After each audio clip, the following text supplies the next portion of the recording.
Hi everyone, thanks for joining me today for this week's question and answer video. My name is David, I'm a life coach, and I'm trying to help you guys heal from emotional trauma, specifically from narcissistic relationships and families and stuff like this. So for those of you who are new, welcome to the channel. Thanks for tuning in. I encourage all of you to please ask questions. Please try to understand your traumas, what happened to you, and if you think that I can help you do that, please keep asking questions. All I ask is you guys leave your locations. Please let us know where you are at. I appreciate that. Thank you very much. Every once in a while I like to recommend something called Shane's Law Petition. Shane was a victim of a nasty smear campaign. It was in all parts of his life, and it followed him around for a long time, a narcissist. And unfortunately, Shane took his own life. But somebody in his life wanted to make sure he didn't die in vain and started a petition to stop these kinds of public smear attacks, character assassinations, harassment, defamation, libel, things like this. So if you could, follow the link down below. You'll see Shane's Law Petition. Just follow that link, hit the button that says you support it. It could be anybody in the world. I really appreciate it. Even if you're not in America, please consider doing it, and it's a good place to start to stop this stuff, because it's on the rise and it's only going to get worse. And if you've ever been a victim of it, you know how absolutely horrible it is. And if you haven't been a victim of it, try to stay a non-victim of it by supporting this petition. Thank you very much, everybody. I also like to recommend something to help you guys heal from trauma, whether it's have better sleep or help your anxiety, just anything you can do to heal. I recommend books and stuff like this. This week, I just want to recommend meditation. Meditation is, I think, viable to healing and recovering from trauma. I really do. I knew that people did it, and I knew it was a healthy thing to do. I did a little bit of it when I was a lot younger. But over the years, I've really discovered how important it is and what it really does for you. It's an incredible way to relax and calm your brain, things like this. It's a great thing to do before sleep. It's a great thing to do in case your brain's running wild and crazy with thoughts and ruminating. And it's a great thing to do to get your concentration, memory, and focus back. That's deeply affected from trauma, over reoccurring trauma over years in these relationships you've had, maybe even since you're a child in your family. A lot of us have tons of problems with focus and attention and memory. So meditation can actually help that. I want to read something here. Meditation is simply a practice of training that leads to healthy and positive mindsets. So it calms our brain and it helps us start thinking more positively. Meditation can be very beneficial in healing from trauma, but can also trigger traumatic responses in some people. Be aware of this, people. For those of you who this is fresh, or you're the worst you've ever been, and everything triggers you and stuff like this, just be wary of meditating. Maybe even do it with somebody else that can help you. But no matter what, most important thing you guys can do is be talking to a professional, okay? And really getting this stuff out, really understanding it, feeling better, getting lots of positive feedback, okay? If you're doing that, I think meditation is just vital in also in the stages of your healing and recovery. There's different types of meditation. I recommend focus attention meditation. This is concentrating all your focused attention on one thing.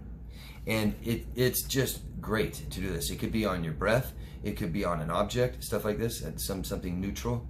And simply trying to focus everything just on this one thing and not letting your brain stray. And as it does, then you make a conscious choice to bring yourself back to this one single object. It is so beneficial. It really is. I love it. And I find myself meditating, and I always kind of have. I mean, meditating could be just simply counting and being repetitious, or beats, stuff like this. The Tibetan music bowl is really cool. But before sleep, I mean, if you guys are traumatized, you're gonna have some difficulties with sleep, and typically it's either falling asleep, you know, as your brain just keeps going and going and going, or we wake up every hour, 2 hours, 4 hours, totally wide awake, can't get back to sleep, things like this. Our brain is on high alert still, hypervigilance, and we need to calm that thing down, period, and we'll start feeling better. It'll help with anxiety, okay? So world expert on trauma, Dr. Bessel van der Kolk, The body, his from the body keeps the score. I've been making lots of videos, especially lately, about this, about your biology becomes, or your biography becomes your biology. Your body keeps the score of what your life is like. And he says, to change post-traumatic reactions, we must access the emotional brain and do limbic system therapy. Meditation does this and calms your brain. So I encourage all of you, give it a shot, give it a try. Watch and see exactly what meditation is. I usually tell people to begin with a conscious breathing in and breathing out, really focusing on and trying to focus on nothing else but your breathing. Maybe a count of 8 in and a count of 8 out. You can find all kinds of helpful devices to help you meditate, from pads and pillows and benches and these like headbands to monitor your body. I like to go all out, especially if this is a sleep routine that you do before you go to bed, and your brain, it kind of tells your brain time for bed and time to calm down. And so I do like sight, smell, sound, okay? And when it's bedtime, everything gets off, everything turns off, and I turn the light on that one color, the only color I use to sleep. And then I maybe have some kind of smell, lavender or mint, things like this. Whether it's an air infuser, whatever you want to use. And then sound, play something calming. And doing all these things at the beginning of my sleep routine really shuts my brain down. And the more you do it, the more you get on this regimen and this pattern, your brain starts realizing it right away and starts calming right down, and it knows it's time for bed. So, and there's also apps. You can go on your phone and download apps for free. You can do all this for free. Finally, something for free, huh? But you can download any app you want, check them out. There's guided meditation tours, stuff like this. Really, really neat. I highly encourage it, and it is I'm telling you, if I had to pick 5 things you do to heal from trauma, that's going to be in there. Meditation, maybe even top 3. Okay? All right.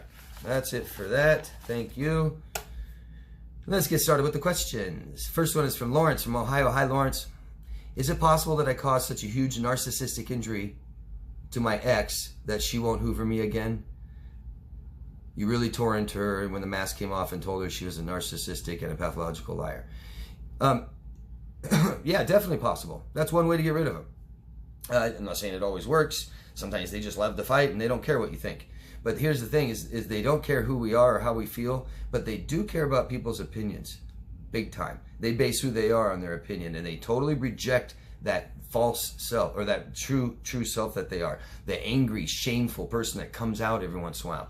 You said when the mask came off, that nasty person is a part of who they are, that they try to repress, oppress, or repress, and totally ignore and numb, and they just reject the hell out of it. So what you're doing is you're saying, look, this is who you are. Out of all the effort they take to reject that, and every time they just associate to you, if I call you, you know who I am, you're going to tell me again, and it is painful. It is awfully painful for a narcissist to introspect at all, to hold up that emotional mirror and say, this is you. It is painful. It hurts. So typically they don't want to keep doing what hurts. Not that they're totally in control of their behaviors either. They may still come back. But that's a good way to I mean, you know, if a narcissist, you have a fight like that and they're gone, that might be why. Yeah, because you told them, hey, I know who you are. I'm on to you. I know you better than anybody. And I'll tell everybody who you are, stuff like this. And I'll remind you every single time you think of me, they might be reminded of that. So yeah, definitely, Lawrence, thank you for your question. Next one is from Moonbeam88.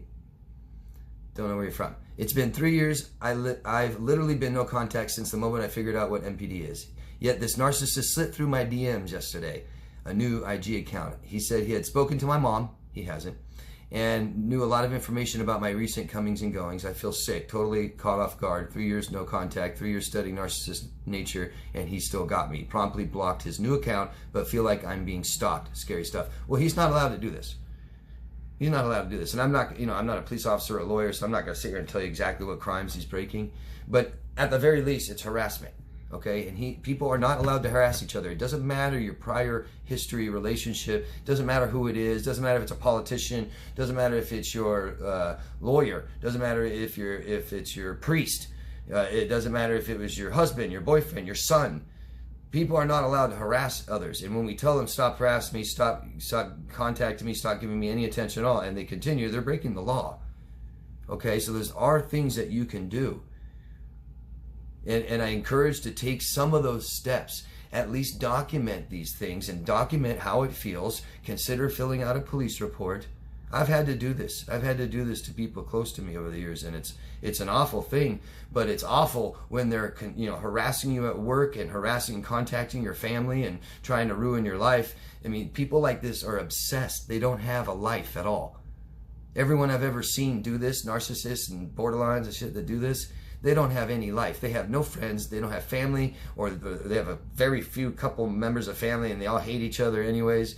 They're not working, or everyone hates them at work. They have nothing else to do. And they're obsessed, and they're trying to control you because they feel so out of control. So I would take preventative measures, and I would consider contacting a lawyer. You can contact a lawyer who specializes in harassment or defamation cases. Because when you start getting into this, and if he starts posting things about you or telling people lies, you're getting into slander, libel, defamation, harassment, pursue defamation, cyber stalking. You start getting into this stuff, and it's illegal. And if they don't mind breaking the law and harassing you, what's going to stop them? Right? Time. Okay, what if it took 20 years? Some things to consider. There's professional help out there for you, and I'm very sorry for this. I mean, I don't know you and your experiences and how it makes you feel, but I'm sure it's extremely stressful, and I'm sorry. Think about doing something about it. Sometimes just doing something about it, like filling out a police report, nothing comes of the police report. You have to press charges. A report is just a report. You're just making a report. They don't contact them. They don't do anything. No one may even read it. But it's like I'm doing something about it. You can have a lawyer just simply write them a letter, a cease and desist letter, things like this. Okay? Good luck. I'm sorry. Nadia, don't know where you're from. Sometimes I put on your video just to hear your voice. You have a very calm and soothing voice, calm and safe energy. Thank you, Nadia, very much. That's very nice of you to say. I've had a lot of people tell me that I'm the first voice or the last voice they listen to when they fall asleep, and the first voice they hear when they wake up. Ross from Connecticut. Hi, Ross. What about emotional abuse? I told my wife I didn't feel loved, and she dismissed my feelings and ghosted me. Yes, that's emotional abuse. And I was kind of hoping, and I asked you if you had something more specific to ask me, Ross. I'm really sorry. I hope this relationship is over when a person like this treats you this way, okay? These kinds of things is who somebody is. I mean, we all make mistakes, and we've all hurt people in our life, okay? And a lot of things are forgivable in relationships if you care and you want to work it out, and that person reassures you they'll never do it again. But this kind of stuff is who somebody is. And I just don't see people that act like this really change much. They seem to not be aware of how it makes you feel. They don't have empathy. They don't care. And they repeat and repeat and repeat and do it to everybody. Awful. And your wife, I'm really sorry, Ross. You told her you didn't feel loved, and she dismissed your feelings. That's total emotional neglect. And ghosting is abuse. Ghosting your husband. Jesus Christ. You take wedding vows and then you ghost. The ghosting thing drives me crazy. It does. I think ghosting is almost becoming like a normal way to end a relationship. Well, I just don't talk to them anymore. It's like, man, you don't tell them why? We need closure, guys, and it feels better to give people closure. It says more about the character of you, and it might help you have some closure. Close that door, okay? Awful stuff, Ross. I'm really sorry. Please ask me more questions about this if you want to, okay? So I can help you more specifically. And Raven, don't know where you're from. Please leave us your locations, people. Thank you. Thank you for your videos. You're welcome. Thank you. Please, can you make a video about what to do if you have no one on your side? I have a therapist, and that's my current support. I wasn't allowed my own friends. The people I know are their friends, and I have been told that what I am going through is not abuse. I am isolated. Please share any ideas you may have. Thank you. I am really sorry. Jesus, man, it's just the most important thing to us, period. I'm so glad you have a therapist. There is no better support, guys, through this stuff than a professional who's there for you consistently and can help you heal. Really, your friends and family cannot help you with this. I don't even care if they're therapists. Your therapist or even can't help their family with this stuff, really. And so, but we need support. We do need other people in our life. It's vitally important. And I'm so sorry that you're isolated and alone. I don't know who's telling you that it's not abuse. Stay away from those people, please. I hope it's not your therapist. And by the way, I make videos on healing cptsd. I have a playlist called Healing cptsd. Check it out.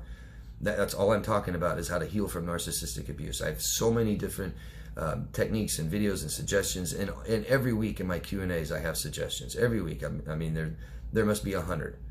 The biggest recommendation I have is understand what's going on and understand why in the brain. I make videos about this too. And your brain is trying to keep you safe, okay? That's it. And isolating is the worst thing you can do. And I understand right after something like this happens, maybe you need to isolate for a little bit, but you got to start pushing yourself to get out there. And there's just so many, just really expose yourself to as many people as you can. And find things that you are interested in, things that you want to do, and take vacations and get outside and go shopping, grocery shopping every day instead of once a week. You know what I mean? Try not to buy a week's worth of groceries. Go there for every freaking meal if you have to, and talk to the same cashier and get to know them. Introduce yourself. Look at people. Smile. Say hi to people as you're walking by. I'm serious. We really got to do this stuff. It's vitally important that we both talk and socialize, and they're different. Talking to a therapist or a counselor or a life coach or somebody, and then we socialize with our friends, our family, people out, just people. Hi, how are you? Okay.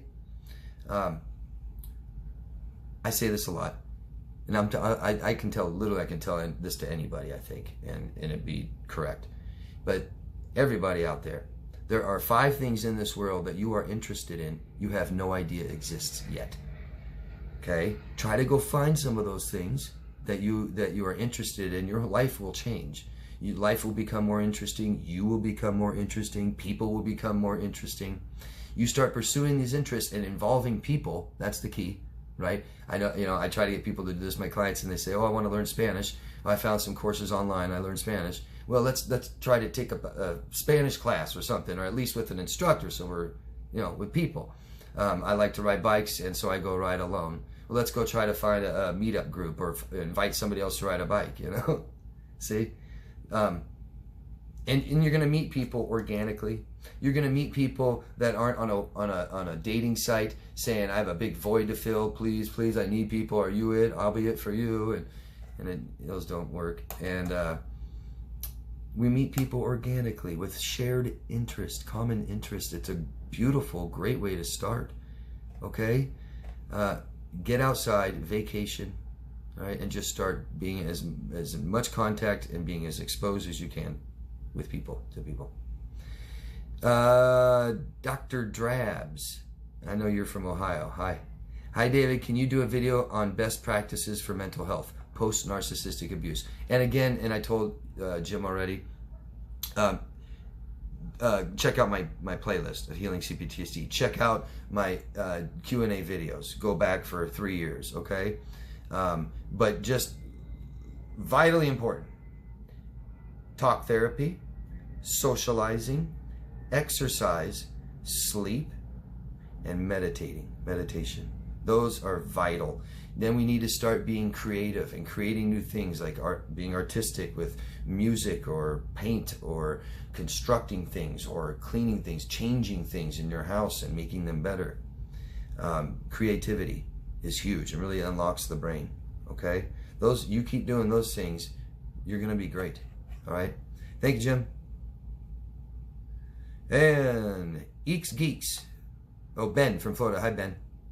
Another awesome informative video. Thank you, Ben. I am planning my escape from my narc family. I am 38 years old, and although I don't physically live with my narc parents, they have control over the building where I live. I'm in the process of looking for work so I can save up enough money to finally get off my codependent mother's tit for life. Your videos are helping the masses wake up to these demons. I wish everyone in here had a good day, and may we all stay strong, hopeful, and resilient. You're awesome, Ben, by the way. I love this comment. I really do. And I'm really sorry you're in the grips of such toxic family. I'm really, really sorry. And something so common when we get out of any of these toxic relationships is we don't have the money to do everything or get everything we need. It is so sad. Make up a plan and be as specific as you can. And you keep that plan right in front of you, Ben. And you do everything that helps you get closer to that plan. And you don't need to do anything that doesn't involve that plan. Meaning, you want to get away from them, so there's no reason to engage with them. There's no reason to keep explaining yourself to them. There's no reason to ask them any questions. There's no reason to do anything for them again. It's just get out of there. Smile. That's it. Okay? Come up with a really solid plan. Plans can change, but always know what it is. Always keep it in front of you. And we need support. Do what you can. Sometimes we can get free support. Sometimes, if you look for it. And I hope that you have somebody there for you to listen. Okay? I really do. I wish you could hire somebody. It sounds like you can't afford it. Unless you can make that a part of your plan. Once you get that job and you save enough money to get your own place, maybe you can add, save a little more for some support. You really, really need it. Anybody in your life, Ben, call upon them now. Anyone that says or claims that they care about you at all, Ben, now is the time to call upon them and let them know how difficult this is for you and what you want to do, and that it would be great to have some kind of support. Can you count on them? Somehow. Talking to them, going out to lunch, just anything, okay? All right? Try not to talk about this stuff too much until you get away from them, okay? I mean, if you could see a counselor or therapist, that'd be great. Your friends and stuff, they just don't know how to help you with this. You tell them how you feel, you can tell them why, and tell them not to try to fix it, that you need to fix this yourself. Good luck, Ben. Good luck. You have a great positive attitude that I hope will serve you very well. Rory from Ohio. Hi, Rory. Thank you for all your help and encouragement. That's it? Just kidding. Thank you, Rory, very much. You're welcome. Thank you. Emily from South Africa. Hi, Emily. Hi, David. What do you call it when someone acts very inconsistent and emotional once or twice a week? Doesn't know themselves well, doesn't regulate their emotions very well, which makes them unstable. It's called unstable, emotionally unstable. And they become impulsive, do things, crazy choices, and be ashamed of them and act like they didn't do it. You may discuss how to do something, and they may change their answer radically every minute, and then they say they don't really know of a good answer, or they may tell jokes that hurt but say that they didn't mean it that way. You feel uncomfortable and you don't know what's going on. You get a sense that they enjoy your feeling confused and explaining yourself and react a certain way. For example, sometimes you might be driving with them and notice that they don't push the pedal clutch all the way down, so it makes a scraping noise when you tell them. They say they don't know anyway, and maybe you should drive since you do it better. Well, it's a lot of manipulation. It's a lot of won't take accountability, and they don't take the responsibility to do anything about it. I see gaslighting, things like this, okay? But the bottom line is to realize that, Emily, and everybody out there, relationships are meant to add comfort to our lives, not stress, and both parties work very, very hard to make this happen together equally. This isn't happening here. Relationship won't work, okay? It's that simple.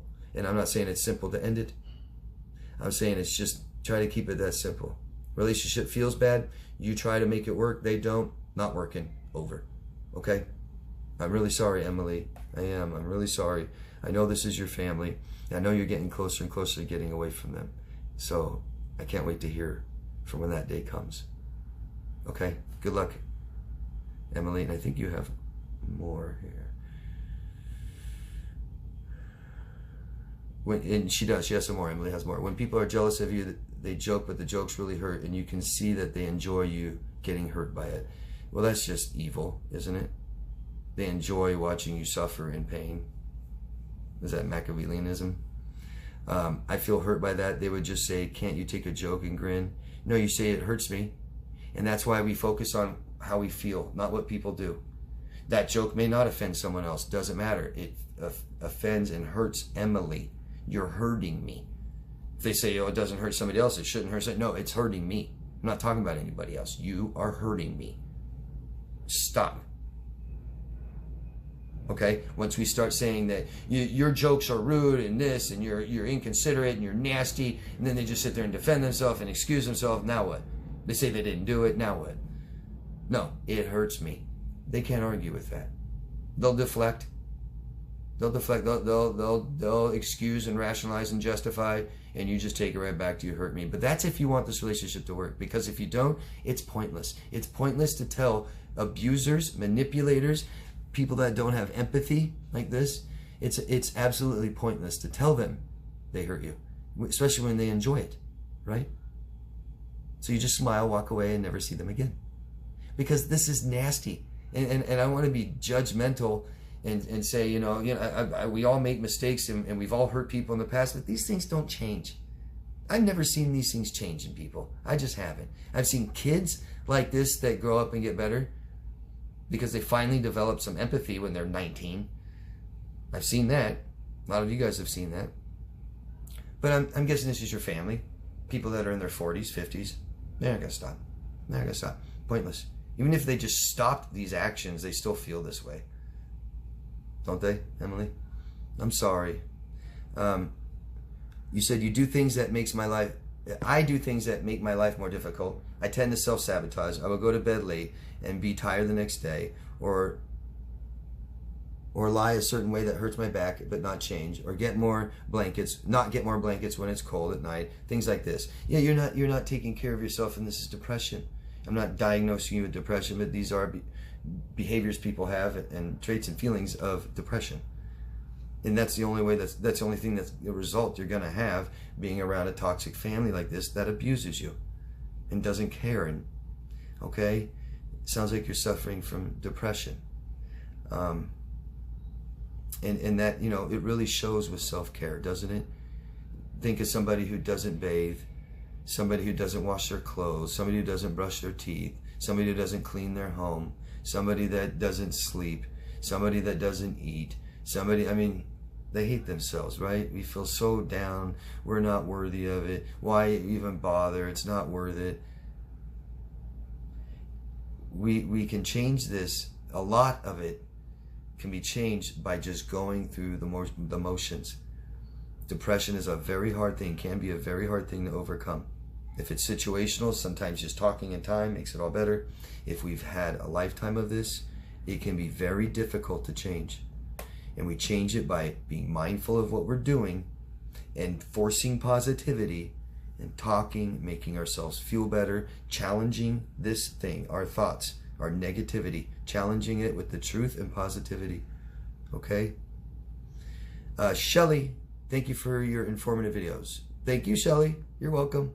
Thank you. And Rory, working outside helps me. Fresh air, working in dirt, nature. It is incredibly healing. Incredibly healing. Get outside. Go out in nature. Be self-sufficient out in the wild. Learn how to navigate on your own. Learn how to make fires and shelters. I'm not kidding. You may never need to know that, but it feels amazing. It's the beginning of real independence, isn't it? Being outside in nature, moving, walking, things are moving. It keeps your mind occupied on this. You'll feel better. Fresh air, flowers, animals feels better. It's healthier.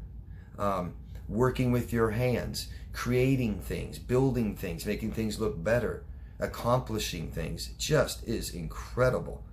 And I really don't hear much of this when it comes to narcissistic abuse recovery. I just really don't. Do you guys?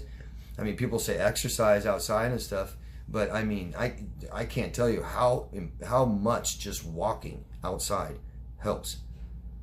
You can be meditating, you can see people, but things are moving, and it's so good for your brain than just sitting there in all this traumatic environment where it all happened. Stuff like this, yeah. And by yourself, isolating. Thank you, Rory. And that's it. That's it. That's all the questions.